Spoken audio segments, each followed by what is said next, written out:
emotions right now. I'm pretty excited to go obviously do my pro debut here in like my home country, and then obviously ride with the pros, the big boys and that stuff. So I got a lot of emotions right now, mainly excited and that stuff. So I'm just can't wait to go race. It is kind of fitting as Jason and I get set for SX2 that this young man that they rate quite highly, who's been doing some stuff overseas, is making his pro debut here tonight. He is absolutely a sensation now in the United States. It all happened quite quickly. He spent some time racing in Europe, but over the last couple of months, he has built a reputation not only as a great young talent, but a great young personality as well. And he'll be racing in the United States in 2020, but his pro career in Supercross starts right now. And by the way, there's a title on the line in SX2, so much to cover, and we're about to get it on. Monster Energy gates come down. We're underway. The first of 3 finals. John Osby, your point leader. Sorry about that down on the inside. Has to survive that first turn, but look who's in the lead. It is Jett with the whole shot. Great stuff by Lawrence. He played a waiting game almost earlier in the evening. He's been doing some work with a real legend in the Supercross ranks, and it's starting to show, pay some dividends, isn't it? Yeah, Johnny O'Mara also worked with Ricky Carmichael, but now Chris Blows, who is one of the riders in title contention, doesn't have time to wait for the story of Jett Lawrence. He's got to go to the front right now on the number 3. And Blows, the veteran out of the United States, does it. He's got to win tonight and then hope for some luck to claim this championship. Mitchell Oldenburg now around Lawrence to 3rd. That'll put him in 2nd, actually. Go ahead. It's an action-packed format. We go back to back to back here, don't we, in finals terms. I was watching Osby here on the inside of 71. He clipped the top block on both the inside and the outside. That's your points leader. Barely able to keep it on 2 wheels. It could have been a championship disaster there. Osby holds on. He is in 4th. A defining moment could have been. Look at this, up in front. Oldenburg on the 66. Yeah, Lawrence coming back on Oldenburg. You passed him about a half a lap ago, so Lawrence learning quickly. And you've got Osby back there in 4th, so many different storylines. Where's Jay Wilson, your defending champ? He has a shot at the title as well.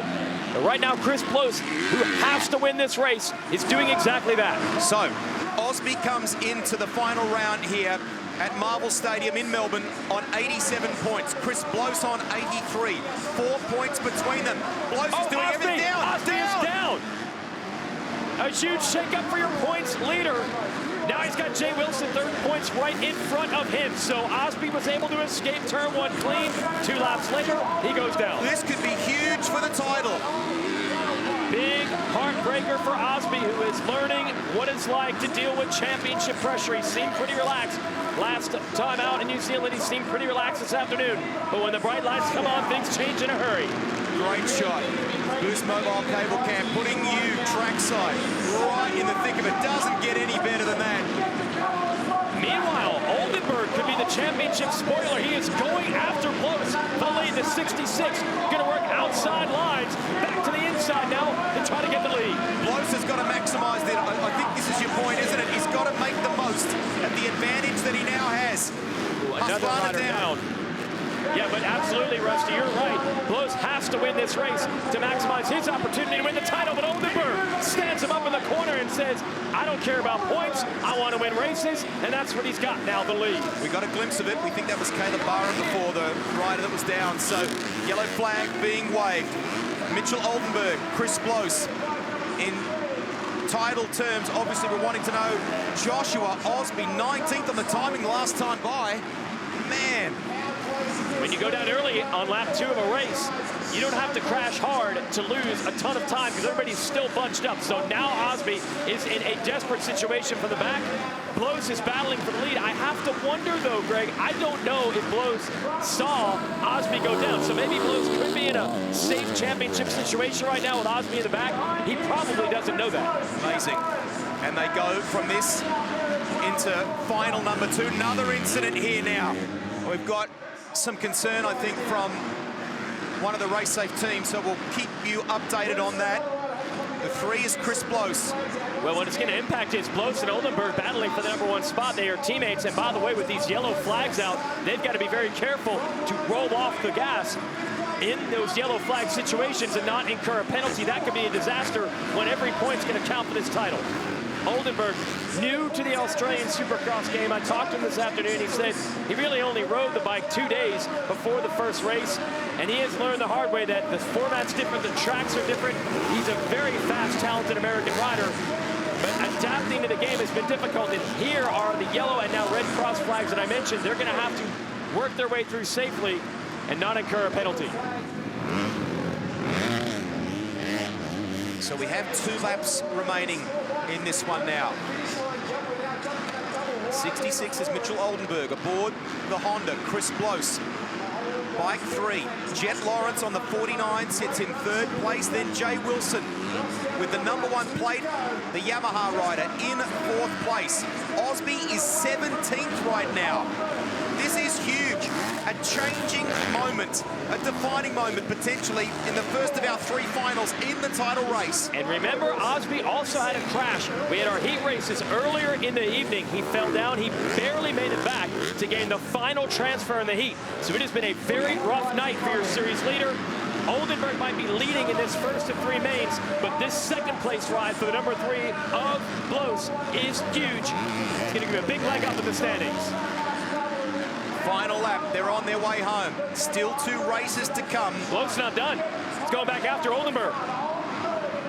Blo's always good in the whoops, a veteran of American Supercross and Arena Cross, and he is keeping the heat on his Penrite Honda teammate. But Oldenburg is able to triple onto that tabletop, and look at the gap he opens up. Does Blose know where Osby is in this race? It would seem not. He's riding as though he needs to do everything he possibly can. I don't believe he does. They do not have pit boards. There are no signals from the mechanics due to the way this course is laid out. So the riders, they don't have radio communication. That's a Supercross staple. Usually the mechanics have a signboard. They don't have that tonight. So Blose, he has no idea what's happened to Osby. He just wants to win this race, but I think he's out of time. They'll get the checkered flag. Mitchell Oldenburg will take out the first one from Chris Blose. Young Jett Lawrence, 16 years of age, in his pro debut, will get home in 4th. That's because Jay Wilson got him on the line by the looks of it. Aboard bike #1. That was clutch for Wilson. So this is going to tell more of the story you were... Whoa! That's Caleb Barham, I think, is it? Yeah, I believe you're right. 16 in the Husqvarna, going for a wild ride in the whoops. Hope he's okay. Yeah, exactly. Super slow-mo of Oldenburg. And they have to reset really fast here now, don't they? So the goal is to get the most amount of highest finishing positions you can get.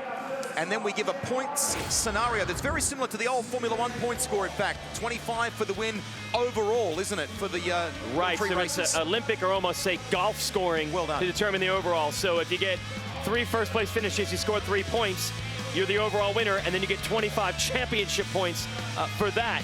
So Blose would be 2nd overall, at least early in the night, in our first of 3 races. That was clutch, though, for Wilson to salvage a 3rd there, and Osby, not even on the radar, got him in 17th place. Amazing, and we hope that Caleb Barham is okay, the Husqvarna rider. Let's head down to Lee. All right, guys, I'm down here on the corner before the finish where we just saw that first aid incident. And if you have a look, you can see it's such a tight switchback here. It's super slippery underneath, like Ricky mentioned. It's what we call blue groove here.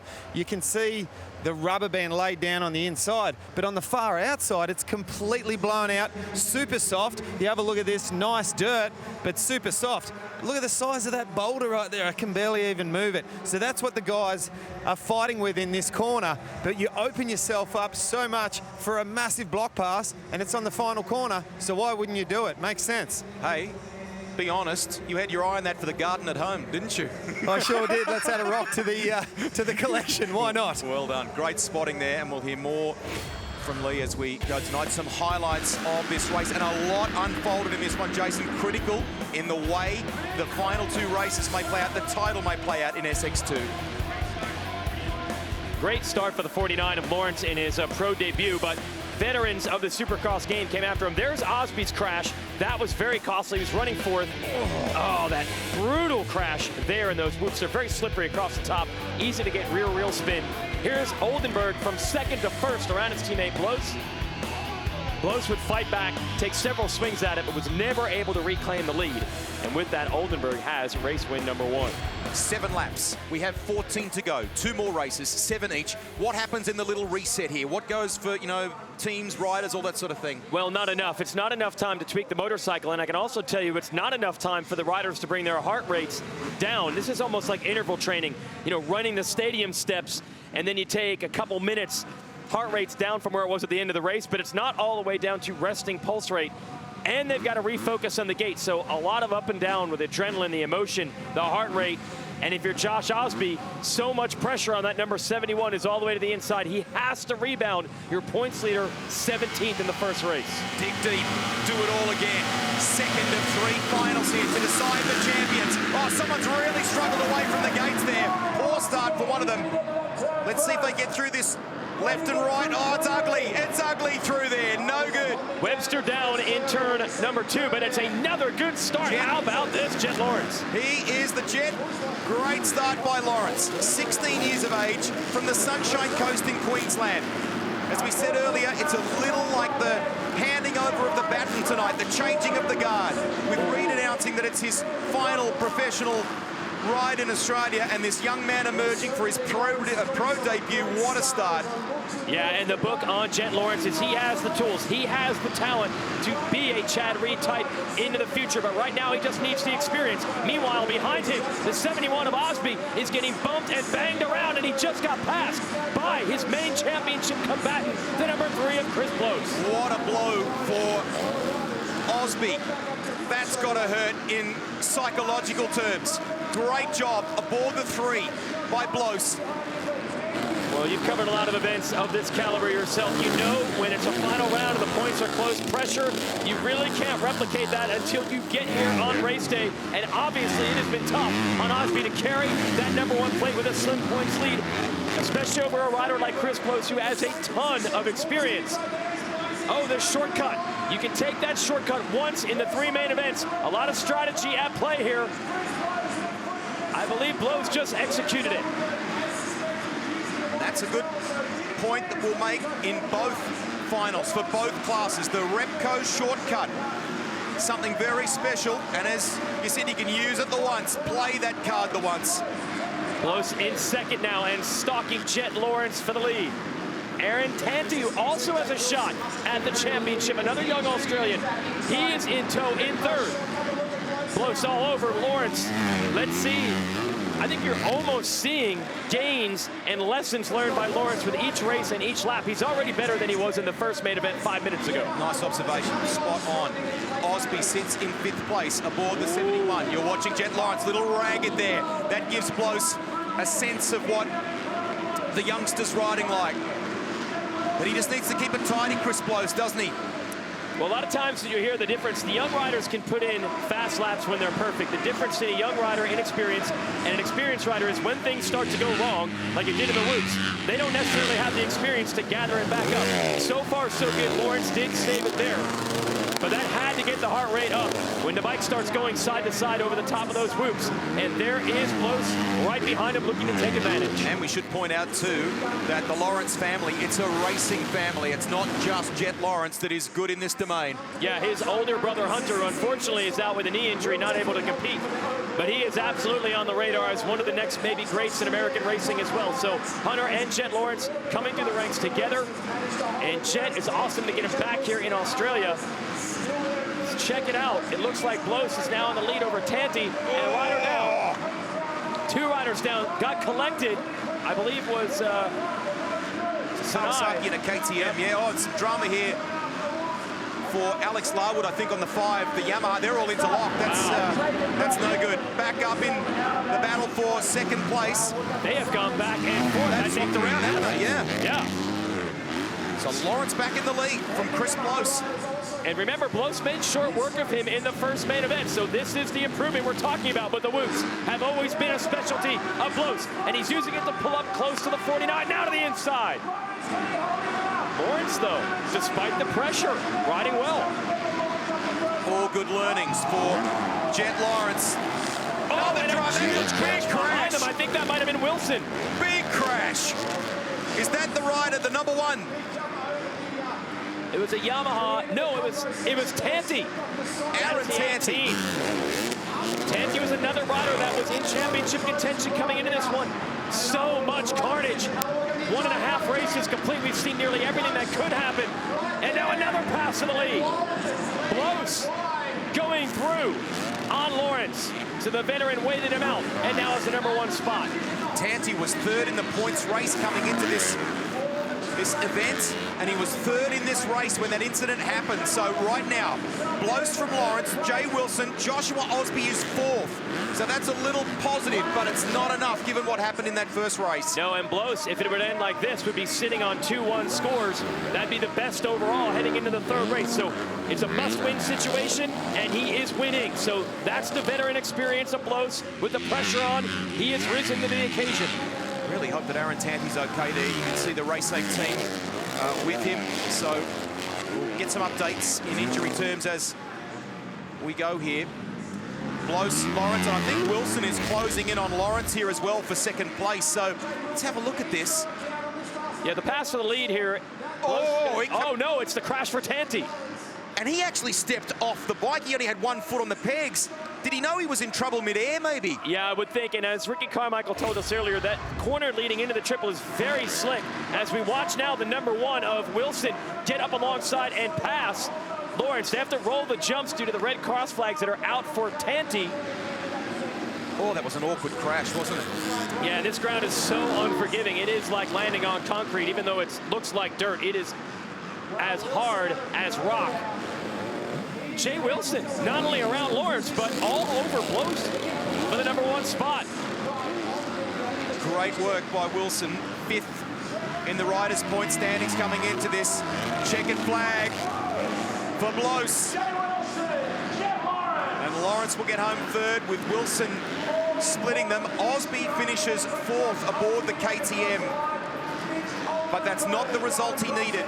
No, it was good, but it was not enough because Chris Blos, sitting on 2-1 scores, is in position to win this race, and that could put himself in position to win this championship.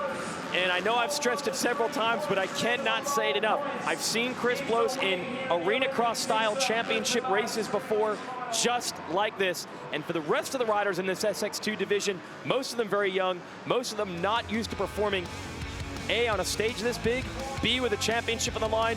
You can see Blos' experience paying off. So there's the results of final #2. The extension to the story, which Jason has kind of clarified, is that Blos now leads the title race here for the Australian SX1 title with 1 race to go. That's coming up now, and he leads the Oceania standings. More on that a little later as we go back to Lee. Guys, we're down on the starting line. We've completed final #2 with the SX2 class. This is the stage where the riders are trying to get their heart rates down. It's going through the roof at the moment. If you have a look into the eyes of Chris Blos, you can see he's looking pretty good at the moment, taking some deep breaths, trying to get back to 0 once again so we can reload. This is championship mode right here. He knows, look at the eyes. So let's take a look at some of the highlights here. The start was awkward as they got down into that first turn. This will not be the last time tonight we see something like this.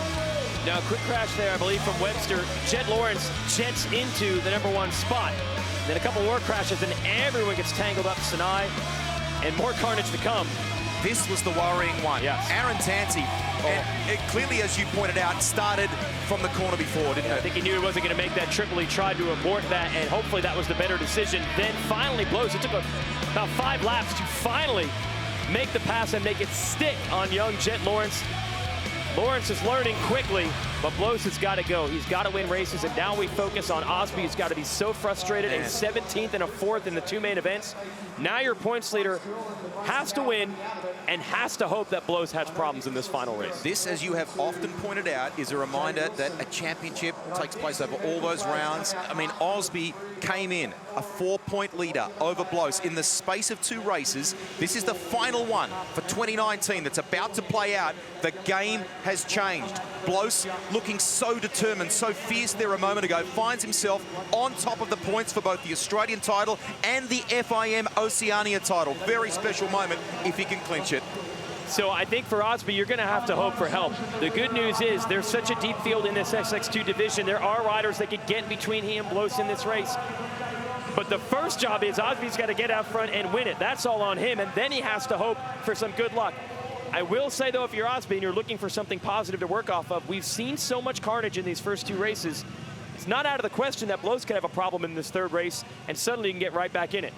Okay, so we have some officials here from Motorcycling Australia to the right of your screen. Talking to the Raceline KTM people, and that is Osby, the rider there. So I'm not sure. There were so many yellow flags and red cross flags where the riders had to roll jumps. Like I said, you have to be careful not to incur a penalty. Not sure what happened out there. So there's the start list for you, but I reckon there's more on this story. Let's quickly go to Lee. Guys, I can guarantee you I know what it is. It's on the far side of the track after the corner, after the whoop section. He doubled through that section, did Josh Osby. He was the only person to double. Everyone else rolled through, and I know these officials are not going to like that. Excellent point, Hogs. Yeah, that's it. There's been so many crashes and so many yellow and red flags. It's hard for these riders, especially Osby, who had to make things happen to resist the urge to jump those jumps. But that's something the officials, when it comes to safety, do not play around with. So could be a penalty coming. That was Justin Brayton, I think, in the background watching on there. Not only supporting, but learning, watching ahead of his own finals coming up. It's the last one for season 2019. Osby gets it done. Gets to the inside and nails the whole shot in a must-win situation. So he's out front of that Raceline KTM. Where is Blos? Looking for the bike number 3. 2nd place. So Blos doing what he has to do. Good job. So now Osby has to go for the win and then hope that Blos has a problem.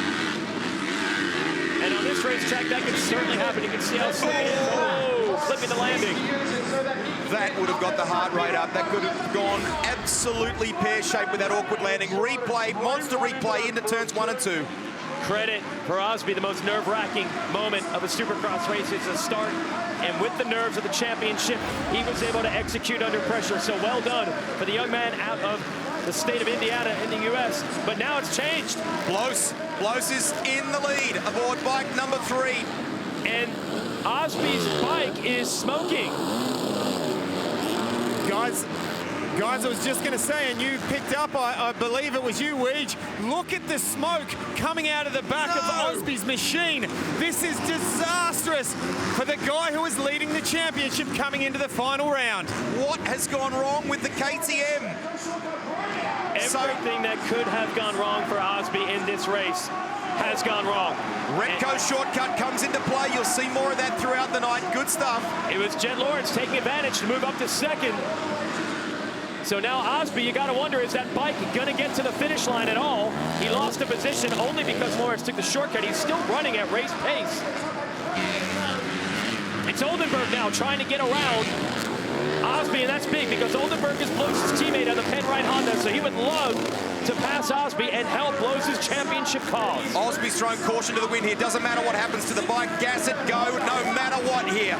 Aboard the 71, that telltale smoke, there's a little puff still, but doesn't seem as bad as a lap or so ago. Oh, and now Osby, a mistake.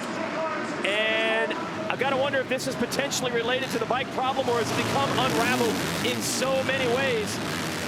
And what's scary, by the way, when you have a bike problem, you know, in car racing, there it is. Something is wrong with the motorcycle. That is leading this. I can't imagine he'd be riding this poorly and making mistakes completely on his own. That's a replay of that landing.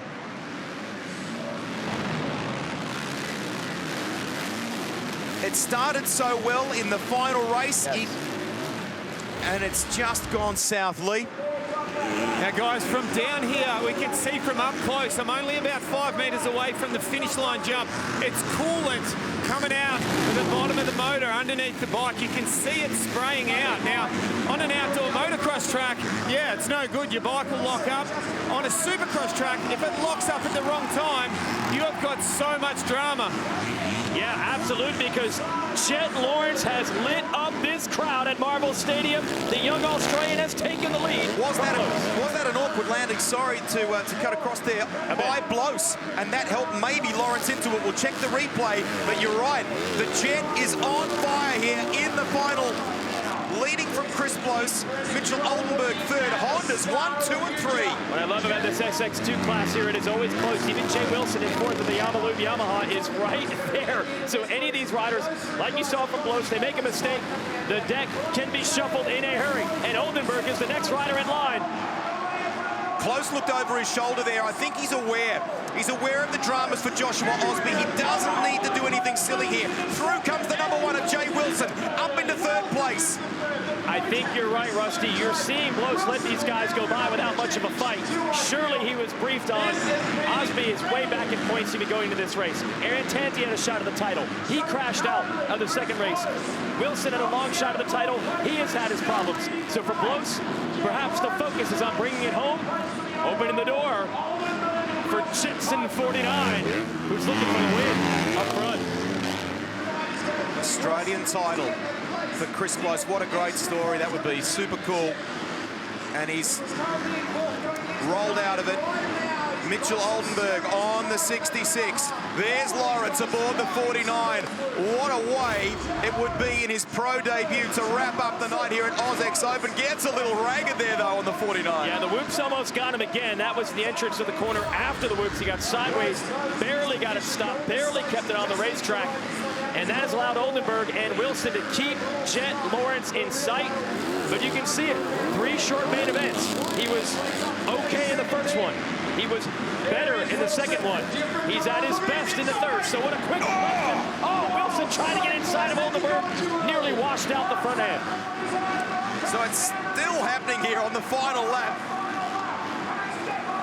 Lawrence one more time to the whoops, and Oldenburg is hoping for one more opening. He's got it. Can he execute? Lawrence escapes with the lead. He's nearly home. Nearly with a race win. What a perfect way to conclude 2019 and this awesome event in Melbourne for the 16-year-old from Queensland. It's not the Australian title, but that's great for confidence for the coming year in front of this massive home crowd. Hey, they put a lot of pressure on this kid's shoulders to say you're catching the baton from Chad Reed, but the book on Jett Lawrence says he doesn't feel pressure, but he does now because Oldenburg has stolen the lead in the final corner. Mega by Mitchell Oldenburg. And you can see Lawrence is a bit miffed about it too. Yeah, he let that one slip at the last turn. Oldenburg winning the first and third mains, solid in race 2. That might be enough for the overall win. But meanwhile, Blos might have just put himself in position to win a title. Absolutely. And you look at his rival, Joshua Osby, 12th. Look at this in the air. Mega launch from Mitchell Oldenburg to get it done out of that final turn. Lawrence did not nail the fastest rhythm in that final sector. And there was Oldenburg taking advantage.